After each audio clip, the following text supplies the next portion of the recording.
할렐루야. 오늘도 우리와 함께 하시는 하나님 앞에 말의 지혜를 구하면서 함께 기도하시겠습니다. 하나님 아버지, 오늘도 우리의 입술에 파수꾼을 세워주셔서 하나님께 온전히 상달되는 찬양과 기도로 영광을 돌리게 하시고, 하나님이 하신 일과 또 하실 일을 기대하고 소망하며 찬양하는 거룩한 교회가 되도록 도와주시옵소서. 예수님의 이름으로 기도하였습니다. 아멘. 하늘에 계신 우리 아버지여, 이름이 거룩히 여김을 받으시오며 나라의 마옵시며 뜻이 하늘에서 이룬 것 같이 땅에서도 이루어지이다.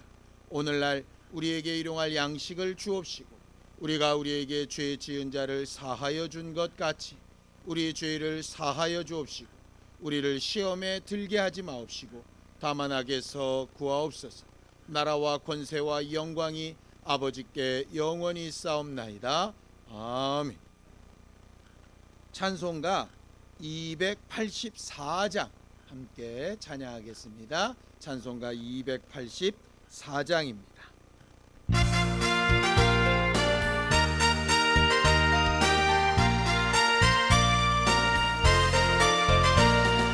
오랫동안 모든 죄 가운데 빠져 더럽기가 한량 없던 우리를 아무 공로 없이 구원함으로도 하나님의 자녀 지금 되었네. 주의 그 사랑 한량 없도다. 찬송할지어다 예수의 공로. 주의 그 사랑 한량 없도다. 찬송할지어다 예수의 공로. 주의 보혈로서 정결하게 씻어 죄악에서 떠난 몸이 되었고, 세상 근심 구름 간 곳 없어지니 하나님의 빛이 영화롭도다. 주의 그 사랑 한량 없도다. 찬송할지어다 예수의 공로. 주의 그 사랑 한량 없도다. 찬송할지어다 예수의 공로. 죄의 깊은 잠과 뜬 세상의 꿈을 어서 깨어나라 나의 친구여. 은혜 받은 날과 구원 얻을 때가 지금 온 세상에 선포되었네. 주의 그 사랑 한량 없도다. 찬송할지어다 예수의 공로. 주의 그 사랑 한량 없도다. 찬송할지어다 예수의 공로. 하나님 아버지, 오늘도 주 예수의 은혜로 말미암아 하나님을 아버지라 부르며 예수 이름으로 기도하고 응답을 구할 수 있는 능력과 자격이 되게 하셨음을 인정하고 고백합니다. 듣는 말씀 가운데, 하루에는 기도 가운데 하나님과 우리 사이에 막힌 담들이 허물어지고 우리가 반드시 해야 할 일들을 잘 감당할 수 있도록 우리 모두와 함께하여 주시옵소서. 믿음으로 헌금한 손길들 위에 복을 주시고, 하나님이 우리와 늘 함께하고 계심을 누구 앞에서도 담대히 증거할 수 있도록 우리의 삶의 주관자가 되어 주시옵소서. 예수님의 이름으로 기도하였습니다. 아멘. 하나님의 말씀은 시편 66편 1절에서 20절까지 말씀을 함께 합독하겠습니다. 시편 66편 1절에서 20절까지 말씀입니다. 함께 읽습니다. 시작. 온 땅이여 하나님께 즐거운 소리를 낼지어다. 그의 이름의 영광을 찬양하고 영화롭게 찬송할지어다. 하나님께 아뢰기를 주의 일이 어찌 그리 어미하신지, 주의 큰 권능으로 말미암아 주의 원수가 주께 복종할 것이며, 온 땅이 주께 경배하고 주를 노래하며 주의 이름을 노래하리다 할지어다. 와서 하나님께서 행하신 것을 보라. 사람의 아들들에게 행하심이 어미하시도다. 하나님이 바다를 변하여 육지가 되게 하셨으므로 무리가 걸어서 강을 건너고 우리가 거기서 주로 말미암아 기뻐하였도다. 그가 그의 능력으로 영원히 다스리시며 그의 눈으로 나라들을 살피시나니 거역하는 자들은 교만하지 말지어야. 만민들아, 우리 하나님을 송축하며 그의 찬양 소리를 들리게 할지어다. 그는 우리 영혼을 살려두시고 우리의 실족함을 허락하지 아니하시는 주시로다. 하나님이여, 주께서 우리를 시험하시되 우리를 단련하시기를 은을 단련함같이 하셨으며 우리를 끌어 그물에 걸리게 하시며 어려운 짐을 우리 허리에 메어 두셨으며 사람들이 우리 머리를 타고 가게 하셨나이다. 우리가 불과 물을 통과하였더니 주께서 우리를 끌어내사 풍부한 곳에 들이셨나이다. 내가 번제물을 가지고 주의 집에 들어가서 나의 서원을 주께 갚으리니 이는 내 입술이 낸 것이요 내 환난 때에 내 입이 말한 것이니이다. 내가 순양의 향기와 함께 살진 것으로 주께 번제를 드리며 숫소와 염소를 드리리라. 하나님을 두려워하는 너희들아, 다 와서 들으라. 하나님이 나의 영혼을 위하여 행하신 일을 내가 선포하리로다. 내가 나의 입으로 그에게 부르짖으며 나의 혀로 높이 찬양하였도다. 내가 나의 마음에 죄악을 품었더라면 주께서 듣지 아니하시리라. 그러나 하나님이 실로 들으셨으며 내 기도 소리에 귀를 기울이셨도다. 하나님을 찬송하리로다. 그가 내 기도를 물리치지 아니하시고 그의 인자하심을 내게서 거두지도 아니하셨도다. 하나님의 성품에는 여러 가지가 있는데 오늘 성경 본문에는 두 번에 걸쳐서 하나님은 엄위하신 분이다 라고 이렇게 설명을 하고 있습니다. 엄위하시다. 이게 사실 우리가 잘 쓰지 않는 단어이지요. 이 엄위하다라고 하는 말을 다른 말로 이렇게 번역할 때에 경악스럽다, 아니면 준엄하다, 아니면 경외스럽다, 뭐 이런 말로 바꿔서 설명하기도 합니다. 다시 말하면 엄위하다라고 하는 이런 뜻은 두려움을 갖게 할 만큼 그 일이 상상을 불허하다, 대단하고 매우 위대하다, 뭐 이런 뜻입니다. 우리가 혹시 기상천외한 일이다 이런 말을 쓸 때가 있지요. 이게 뭐냐면 우리의 상상을 벗어나는 일들이 벌어졌을 때 참 기상천외한 일이다 라고 이렇게 말을 합니다. 우리가 생각할 수도, 우리로서는 계산할 수도, 우리 같으면 예상할 수도 없는 그런 일들이 일어날 때 쓰는 말이 바로 엄위하다라고 하는 것이죠. 그게 아주 나쁜 일이라면 굉장히 두렵고 떨릴 텐데 이게 나쁜 일이 아니라 상상할 수 없는 방법으로 우리로서는 도무지 이 문제를 해결할 수 없다고 생각했는데 그것들을 이루어내시는 하나님이라고 하는 말입니다. 성경을 좀 보죠. 에베소서 3장 20절입니다. 함께 읽습니다. 시작. 우리 가운데서 역사하시는 능력대로 우리가 구하거나 생각하는 모든 것에 더 넘치도록 능히 하실이라고 하나님을 그렇게 설명하고 있습니다. 하나님은 우리가 기도하거나 생각하거나 예상하거나 꿈꾸는 것 그 이상으로 일하시는 분이라 하는 말입니다. 우리의 생각을 넘어서고 우리의 상상이나 예상을 뛰어넘는 하나님이시라라고 하는 것이죠.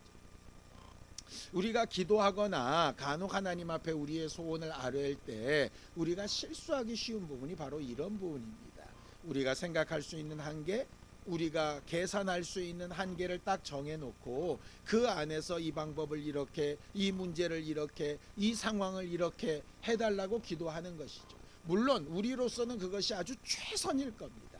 그런데 하나님의 입장에서는 그 한계를 뛰어넘는 엄위하신 방법들로 일하신다라고 하는 거죠. 아주 대표적인 사례가 이것입니다. 홍해바다 사건이 있죠. 모세가 이스라엘 민족을 데리고 애굽을 탈출했을 때 그 길이 하필이면 홍해바다 앞이었습니다. 양쪽은 큰 절벽이 있어서 올라갈 수 없는 길입니다. 앞은 큰 바다가 있어서 도무지 전진할 수 없습니다. 그런데 뒤로 돌아갈 수 있는 유일한 한 탈출구가 애굽 군대로 꽉 막혀 있습니다. 이스라엘 사람들은 군인도 아니고 노예들이어서 무기도 없는데 이 문제를 어떻게 해결할까? 10가지의 이적이나 보면서 왔지만 그들로서는 도무지 방법이 없어 그저 울기만 하고 하나님 앞에 기도만 합니다. 그때 하나님께서 왜 기도만 하고 앉아있느냐? 지팡이를 든 네 손을 바다 앞에 내밀어라 라고 말씀하시죠. 사람으로서는 생각할 수 없는 방법입니다. 바다가 갈라져서 그 바다를 땅처럼 걷게 하신다는 것 자체가 이해가 안 되는 부분이고 상상도 할 수 없었던 방법이었던 것이죠. 그것이 다 한 번으로 끝나는 것이 아니라 요단강 물을 말리시고 건너게 하실 때에도 똑같이 반복이 됩니다.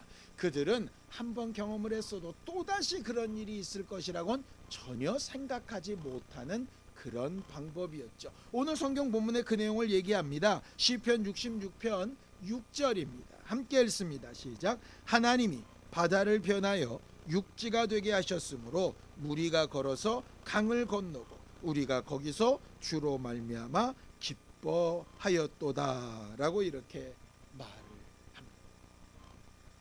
두 번째는 예수 그리스도의 십자가 사건도 상상할 수 없는 엄위하신 방법이 맞습니다. 능력 많으신 하나님이 그냥 말 한마디로 모든 죄를 탕감하시는 그런 것이 아니라 하나님의 아들이 직접 이 땅에 육체로 오셔서 우리를 대신하여 죽으시고 우리의 모든 죄값을 대신 치러주신다라고 하는 이런 방법은 사람으로서는 상상할 수도 예상할 수도 없는 방법이었죠. 그리고 그 십자가 위에서 죽어가는 자들도 정말 두 사람 다 죄인으로 함께 죽어가면서도 그들이 하나님 앞에 보인 방법 단 한마디의 말을 통해서 하나는 구원을 받고 하나는 여전히 저주 가운데 죽어가는 그 상황의 대비를 통해 하나님이 후원하시는 방법이 전혀 우리의 생각과는 다르다라고 하는 것을 보게 됩니다. 죄인들의 입장에서는 죄를 용서받는 것이 저렇게 쉬우면 아무렇게나 살다 죽겠다 뭐 이렇게 생각할 수도 있겠죠. 반대로 스스로 의롭다고 생각하는 사람은 죄인이 저렇게 쉽게 용서를 받는 것이면 도대체 우리 죄 안 짓고 산 우리의 의로움은 어디 있는 것이냐 뭐 이렇게 말할 수 있겠죠. 근데 그런 사람들의 생각이나 판단 넘어서는 하나님께서 그 자유하신 의지로 그 아들을 내어놓으시고 우리의 죄값을 치러주신 그 상황을 엄위하신 방법으로 일해 나가시는 겁니다. 오늘 본문에 또 이야기합니다. 시편 66편 16절에서 17절입니다. 함께 읽습니다. 시작. 하나님을 두려워하는 너희들아 다 와서 들으라. 하나님이 나의 영혼을 위하여 행하신 일을 내가 선포하리로다. 내가 나의 입으로 그에게 부르짖으며 나의 혀로 높이 찬송하였다. 내가 얼마나 남들보다 의롭게 살았느냐 보다 하나님이 내게 하신 일을 인정하고 하실 일을 인정하고 하나님이 하신 일을 찬송하고 하는 것이 후원의 도구가 되는 것은 하나님의 방법과 우리 방법의 차이. 세 번째도 있지요. 40년 광야 생활 동안 70년의 바벨론 포로 생활 동안 또 예수 그리스도의 제자들이 순교를 향하여 가는 많은 고난의 시절 동안 하나님께서 그 모든 고난 가운데 함께 하셔서 그 고난에 휩쓸려 낭망하거나 죽지 않고 망하지 않고 거기서 완전히 무너져 버리지 않고 다시 일어날 수 있는 소망함을 주시되 그들에게 깨닫게 하시고 그들의 잘못을 되돌이키게 하시고 그 길고 어려운 고난의 기회를 선하고 아름다운 방법으로 바꾸어 나가시는 것들을 보게 됩니다. 인간으로서는 상상할 수 없죠. 그래서 보통 이렇게 얘기하지 않습니까? 하나님이 계시면 왜 이런 어려운 일이, 하나님이 계시면 현재와 같은 고난이 왜 있는가 라고 이렇게 이야기할 때가 있습니다. 거기에도 하나님의 엄위하심이 해당될 수 있습니다. 자, 시편 66편 10절에서 12절입니다.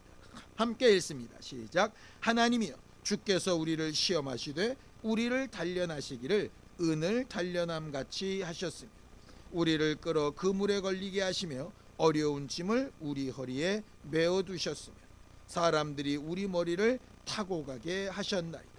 우리가 불과 물을 통과하였더니 주께서 우리를 끌어내사 풍부한 곳에 들이셨나이다. 봄이 되니까 가로수 나무 주위에 사람들이 모이는 것을 보게 됩니다. 요란한 전기톱 소리가 들립니다. 그러면서 나무의 가지들을 막 다 잘라내기 시작합니다. 아니, 겨울 내내 생명을 유지하기 위해서 애썼던 그 나무가 이제 막 가지에서 싹을 내려고 하는데 갑자기 전기톱을 들이대고 막 그 나뭇가지를 잘라댑니다. 겨우겨우 살아남은 것을 죽어라 하는 것 같지 않습니까? 그런데 그렇게 해서 새 가지가 나오고 새 가지에 싹이 나고 잎이 나고 꽃이 피는 것들을 보게 됩니다. 그냥 자르는 그 상황만 보면 왜 나무를 죽이는가 라고 말하겠지만, 그렇게 자르는 것 이후에 결과를 보면 훨씬 좋은 결과들이 나타나는 것들을 보게 됩니다. 모판에 모를 잔뜩 심어놓고 파릇파릇 올라왔습니다. 그렇게 잘 심겨졌던 것을 판째로 뜯어다가 이제 막 옮겨 심기 시작합니다. 우리야 잘 모르지만 옮겨 심겨지는 모의 입장에서 보면 잘 산던 곳에서 뿌리째 뽑혀서 새로운 것에 막 적응하며 뚝뚝 떨어져서 한 움큼씩 심어 놓는 것이 그들에게는 쉽겠습니까? 그런데 그렇게 하지 않으면 제대로 된 결실이 일어나지 않게 되지요. 이 상황을 아는 농부와 그렇지 않은 사람들의 보는 시각은 전혀 달라지게 되는 것입니다. 이 모든 부분들이 바로 하나님의 엄위하심. 오늘 성경 본문은 하나님 앞에 기도하고 하나님의 응답을 구하고 하나님의 도우심과 인도하심을 사모하는 우리에게 이 부분을 가르쳐 말하고 있습니다. 기도하고 간구하며 하나님의 도우심을 요청할 때 절대로 잊지 말아야 될 것은 하나님의 엄위하심입니다. 하나님의 방법은 우리의 방법과 다를 수 있고 하나님의 길은 우리의 길과 다를 수 있다. 우리의 한계에 하나님을 이렇게 모아놓고 이 방법 저 방법 아니면 안 된다고 말하기보다는 하나님께서 지금껏 해오신 일들을 기억하고 인정하고 찬양하고 또 하나님께서 앞으로 하실 일들에 기대하고 소망을 걸 수 있는 믿음이 우리 안에 있을 수 있게 되기를 예수님의 이름으로 축원합니다. 우리가 믿음도 적고 아는 것도 적어서 엄위하신 하나님의 모든 것을 알고 하나님의 방법을 구할 수 없을 겁니다. 단 우리는 하나님을 신뢰하고 하나님이 일하신 것들에 대하여 찬양과 영광을 돌릴 일만 남게 되는 것이죠. 자, 시편 66편 18절에서 19절입니다. 함께 읽습니다. 시작. 내가 나의 마음에 죄악을 품었더라면 주께서 듣지 아니하시리. 그러나 하나님이 실로 들으셨으며 내 기도 소리에 귀를 기울이셨도다 라고 이렇게 되어져 있습니다. 이 성경을 잘못 보면 이렇게 해석이 될 것 같습니다.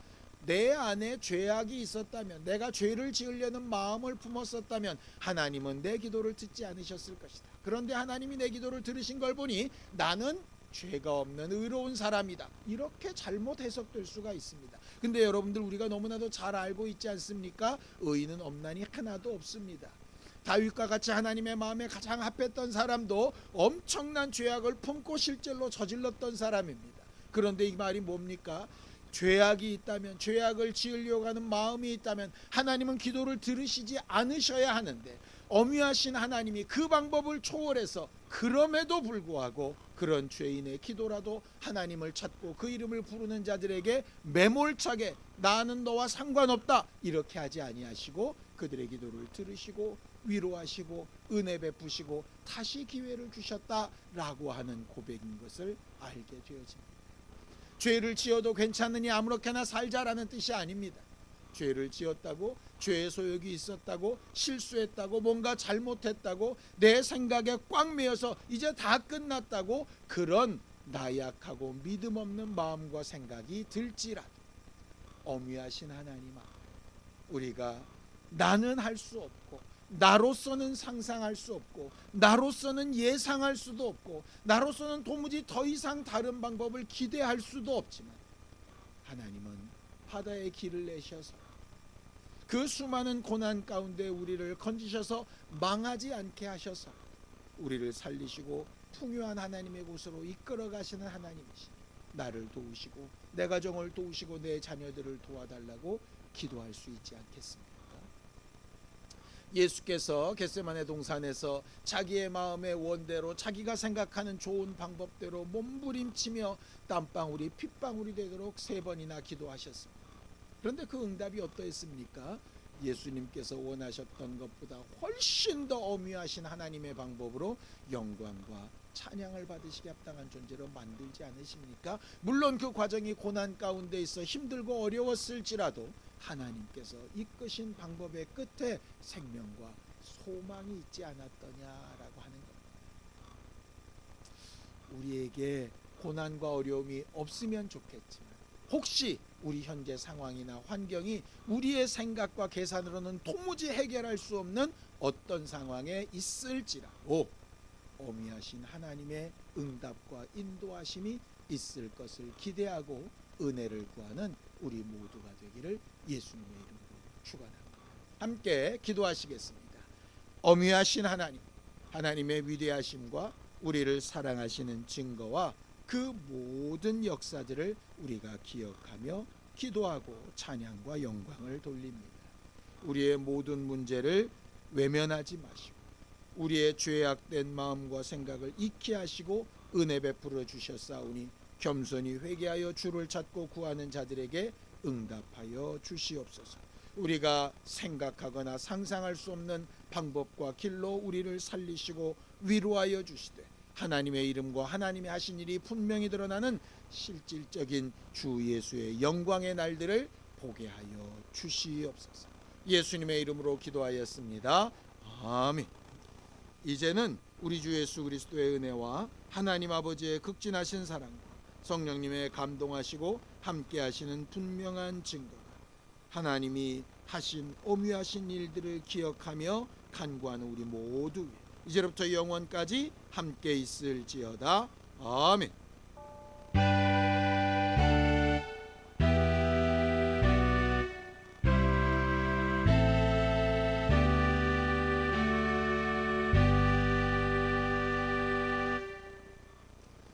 오늘도 우리가 바라고 또 기도하는 것보다 더 크고 더 아름다운 방법으로 능히 하실 하나님 앞에 함께 기도하시겠습니다.